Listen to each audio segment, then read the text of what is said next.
कैसे हो भाई लोग दीदी लोग। आज पुनीत सर की क्लास में हम लोग पढ़ेंगे बहुत ही important topic, Morgan experiment cross second. ये वही थॉमस हंट मॉर्गन हैं जिन्होंने सबसे पहले लिंकेज के बारे में बताया। इन्होंने अपने क्रॉस एक्सपेरिमेंट किए ड्रोसोफिला मेलानोगास्टर या फ्रूट फ्लाई पर। इन्होंने टेस्ट क्रॉस एक्सपेरिमेंट किए जिसमें उन्होंने हाइब्रिड जनरेशन को रिसेसिव पेरेंट्स के साथ में क्या किया, क्रॉस कराया, जिसे हम टेस्ट क्रॉस कहते हैं। और जैसा कि हम जानते हैं कि टेस्ट क्रॉस के अंदर सारे के सारे फिनोटाइप अपने आप को एक्सप्रेस करते हैं, ठीक है। और रेशियो आता है 1:1:1:1:1। इनमें पेरेंटल और रिकॉम्बिनेंट जो होते हैं बराबर बनते हैं। पेरेंटल जो फिनोटाइप हैं वो भी 50% बनते हैं और रिकॉम्बिनेंट फिनोटाइप हैं वो भी 50% बनते हैं। लेकिन मॉर्गन ने अपने एक्सपेरिमेंट में देखा कि कुछ खास तरह के फिनोटाइप, पेरेंटल फिनोटाइप के आने की परसेंटेज जो है 50% से ज्यादा है और उन्होंने बताया कि ये लिंकेज है। तो अब देखते हैं मॉर्गन का एक्सपेरिमेंट नंबर सेकंड। मॉर्गन का एक्सपेरिमेंट सेकंड जो था वो दो कैरेक्टर्स के लिए था, एक आई कलर और दूसरा विंग्स के लिए।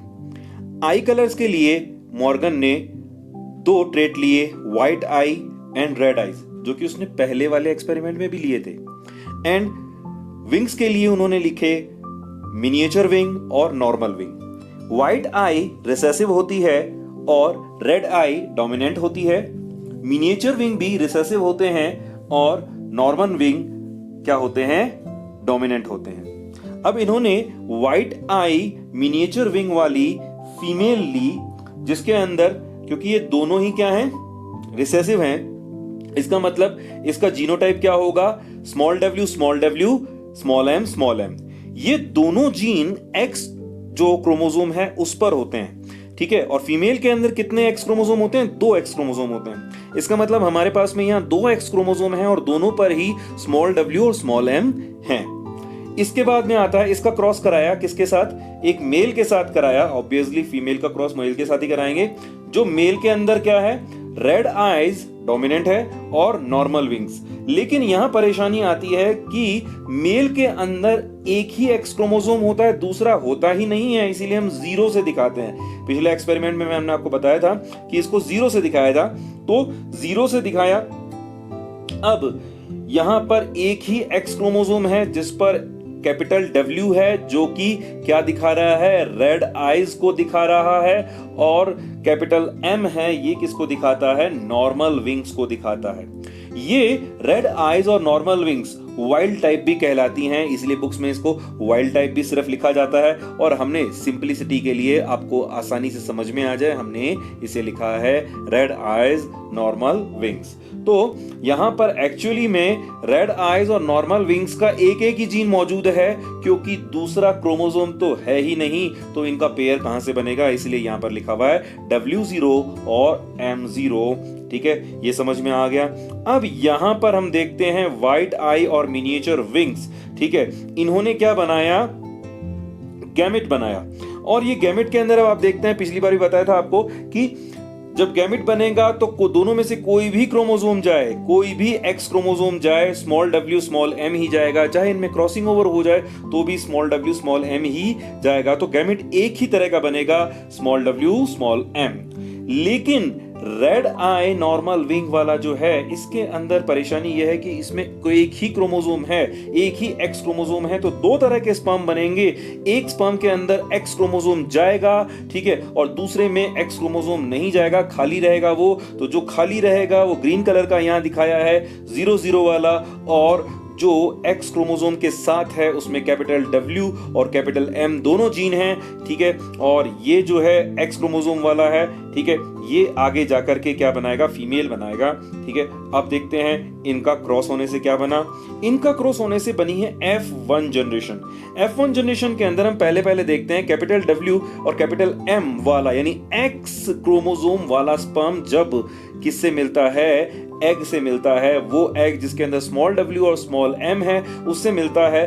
तो इनसे क्या बनता है, जो ऑर्गेनिज्म बनता है, जो फीमेल बनेगी वो होगी hybrid, capital W small w capital M small m, ये हाइब्रिड जनरेशन बन जाती है। और दूसरा जो है, दूसरा स्मॉल w स्मॉल m वाला जो एग है, अगर 0-0 वाले स्पर्म से मिलता है तो रिसेसिव जो मेल बनेगा ये है स्मॉल w O और स्मॉल m O, या स्मॉल w 0 स्मॉल m 0।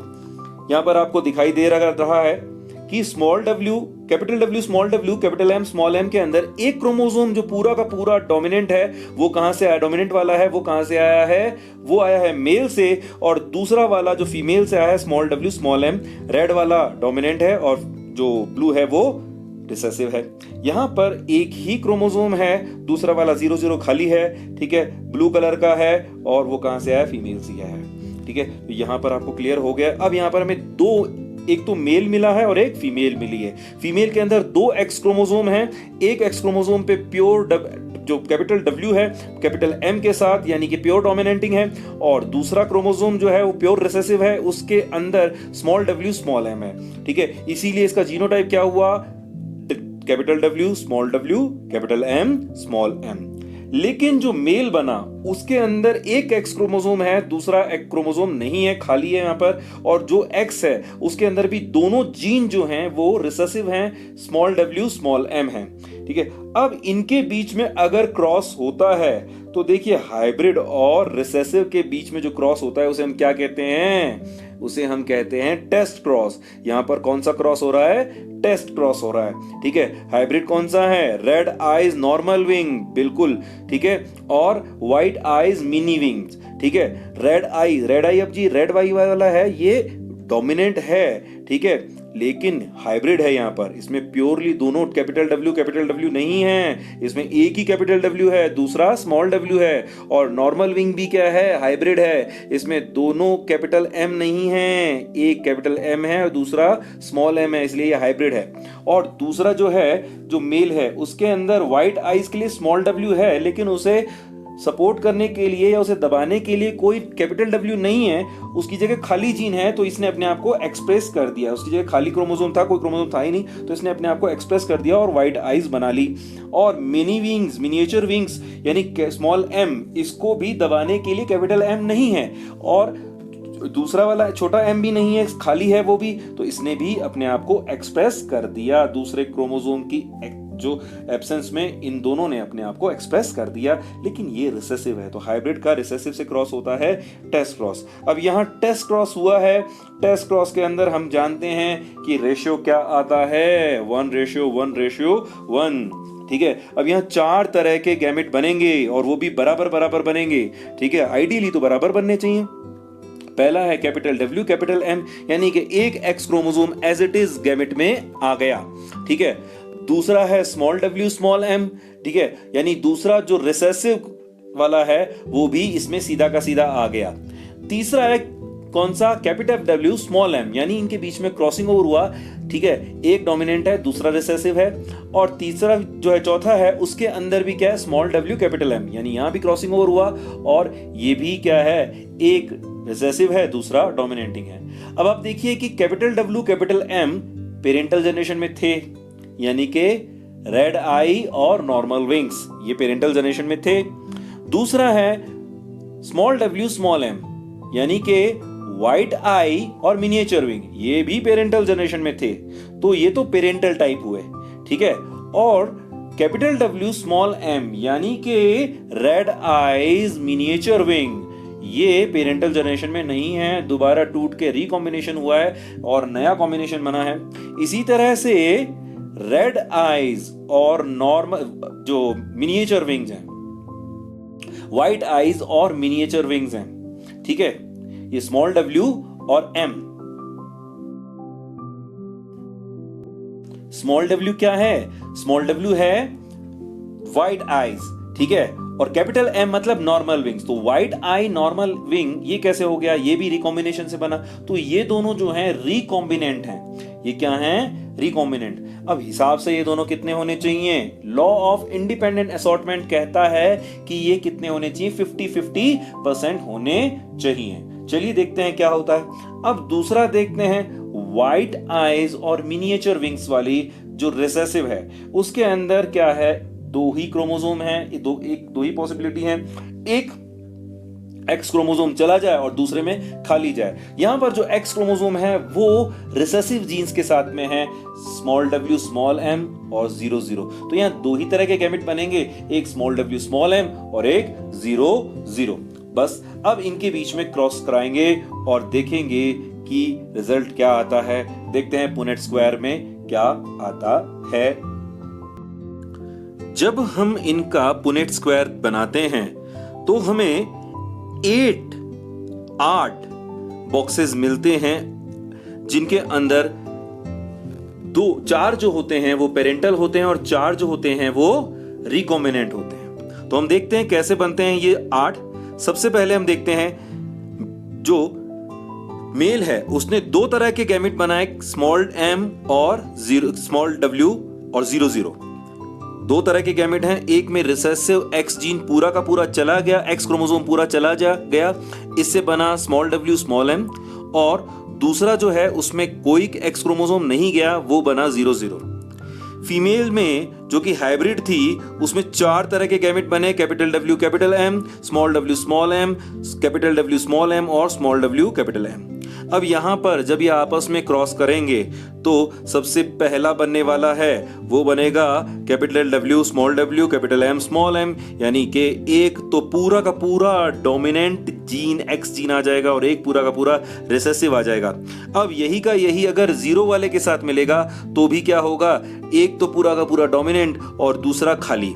तो यहां पर डोमिनेंट है वो खुद को, दोनों डोमिनेंट खुद को एक्सप्रेस कर देंगे। यहां पर जो है रेड आईज और नॉर्मल विंग्स बनेंगे, कैपिटल W भी प्रेजेंट है तो रेड आई बनेगा और कैपिटल M भी प्रेजेंट है तो नॉर्मल विंग्स बनेंगे।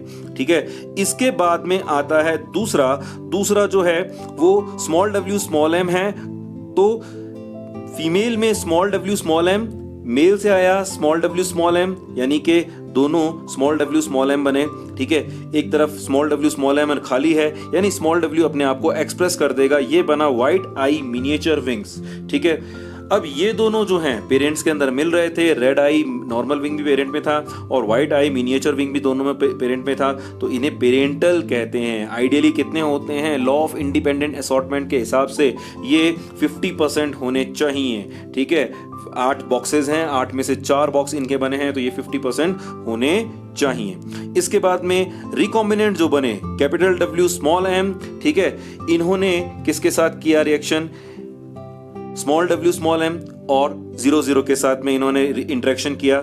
जब इन्होंने इंटरेक्शन किया तो अब बना capital W small m small m, ठीक है, या कैपिटल W 0 स्मॉल m 0। तो यहां पर कैपिटल W ने अपने आप को एक्सप्रेस कर दिया, रेड आईज बना दी, लेकिन स्मॉल m खुद उन्होंने क्या बनाया, मिनिएचर विंग्स। तो ये पूरा रिकॉम्बिनेंट है। ठीक है, 2 रिकॉम्बिनेंट बने।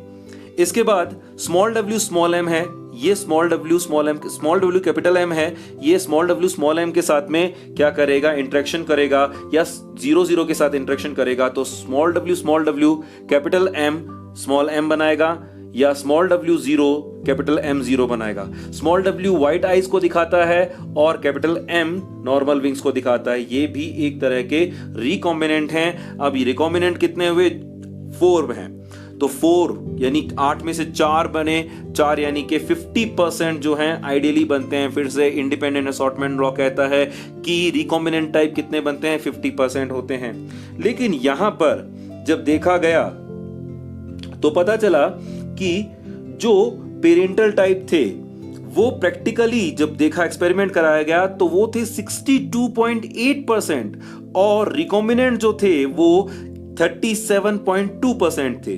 ठीक है, इसका मतलब जैसे पहले वाले एक्सपेरिमेंट में आपको बता दिया था कि जो भी जितने भी पेरेंटल टाइप होते हैं, जितने परसेंटेज आती है वो उसकी लिंकेज की परसेंटेज होती है। तो यहां पर लिंकेज की परसेंटेज कितनी हुई, लिंकेज की परसेंटेज हुई 62.8%। इनमें क्या है, लिंकेज है। और रिकॉम्बिनेंट की परसेंटेज क्या होती है, परसेंटेज ऑफ क्रॉसिंग ओवर, तो 37.2% क्या है, इसके अंदर क्या है, क्रॉसिंग ओवर हो रहा है। ठीक है, तो अब इसे COV भी कहते हैं। 37.2 जो है ये इसकी क्या है, COV, क्रॉस ओवर वैल्यू।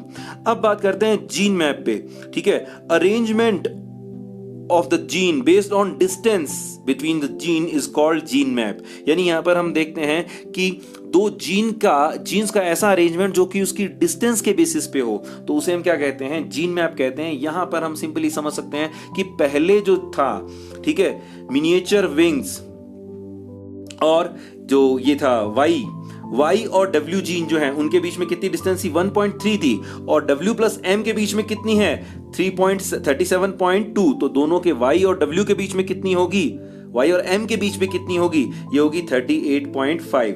ठीक है, तो इस तरह से Y और M के बीच में कितनी डिस्टेंस हुई, 38.5। इनको जोड़ दिया, आराम से बन गई। ठीक है, एक बार दोबारा देखते हैं कि Y और W के बीच में, पहले हमने बताई थी Y और W के बीच में कितनी थी, 1.3 सेंटीमॉर्गन। W और M के बीच में कितनी है, 37.2 सेंटीमॉर्गन। तो इन दोनों को जोड़ेंगे तो कितनी आएगी, इन दोनों के बीच की डिस्टेंस आएगी, Y और M के बीच की डिस्टेंस आ जाएगी 38.5 सेंटीमॉर्गन। इस तरह से हम जीन मैप बना सकते हैं और हम अलग अलग जीन्स के बीच में डिस्टेंस भी पता कर सकते हैं। तो यहां पर मैं जो मॉर्गन का एक्सपेरिमेंट नंबर 2 समझ में आ जाता है। ठीक है, और ये अच्छी तरह से लिंकेज को एक्सप्लेन कर देता है। पिछले वाले के अंदर लिंकेज थी, क्योंकि जो पेरेंटल टाइप थे वो थे 98.7%, तो उनके अंदर लिंकेज भी कितनी थी, 98.7%। उनके अंदर क्रॉसिंग ओवर रिकॉम्बिनेंट कितने बने थे, 1.3%। तो उनके अंदर जो है क्रॉसिंग ओवर भी कितना हुआ, क्रॉसिंग ओवर वैल्यू भी कितनी थी, 1.3%। ठीक है, और उनके बीच में डिस्टेंस कितनी थी, 1.3 सेंटीमॉर्गन। यहां पर इस एक्सपेरिमेंट में लिंकेज क्या है, कम हो गई है। इन दो जीन के बीच में लिंकेज क्या है, कम है। क्यों कम है, क्योंकि इनके बीच में डिस्टेंस बढ़ गई है। ठीक है, लिंकेज कितनी हो गई है इनके अंदर, पेरेंटल टाइप कितने परसेंट बने थे, 62.8% पेरेंटल टाइप बने थे। ठीक है, तो इसका मतलब इनके अंदर लिंकेज भी कितनी होगी, 62.8 लिंकेज होगी। ठीक है, और इनके अंदर रिकॉम्बिनेंट टाइप कितने बने, 37.2% जो है रिकॉम्बिनेंट बने। तो इनके बीच में क्रॉसिंग ओवर वैल्यू या क्रॉस ओवर वैल्यू कितनी होगी, 37.2% ही होगी। और इनके बीच में डिस्टेंस कितनी होगी, 37.2 सेंटीमॉर्गन। अगर आप इसे डेसी मॉर्गन में बोलेंगे तो बोलेंगे क्या, 3.72 डेसी मॉर्गन। अगर आप इसे मॉर्गन में बोलना चाहेंगे तो आप बोलेंगे 0.372 मॉर्गन। ठीक है, चलिए अब आगे देखते हैं। अब आप मुझे बताइए, फिर से एक छोटा सा बात करते हैं। अब क्या ये कंप्लीट लिंकेज है या इनकम्प्लीट लिंकेज है, तो हम कहेंगे ये कैसी लिंकेज है, इनकम्प्लीट लिंकेज है, क्योंकि 100% नहीं है। सिर्फ 100% लिंकेज को ही हम क्या कहते हैं, कंप्लीट लिंकेज कहते हैं। दूसरा, ये कैसी लिंकेज है, लिंक्ड जीन के बेसिस पे कौन सी लिंकेज है, ये है सिस लिंकेज, क्योंकि सिस लिंकेज में डोमिनेंट या रिसेसिव लिंक्ड होते हैं। यहां पर capital W capital M linked है और small w small m linked है। तो ये क्या है, सिस लिंकेज है। यहां पर ये मॉर्गन एक्सपेरिमेंट नंबर 2 जो है वो समझ में आ गया होगा, उम्मीद करता हूं आपको। यहां पे खत्म होता है। कोई भी प्रॉब्लम या डाउट होने पर मुझे यहाँ कांटेक्ट करें। Till then keep your body strong, mind strong and study strong.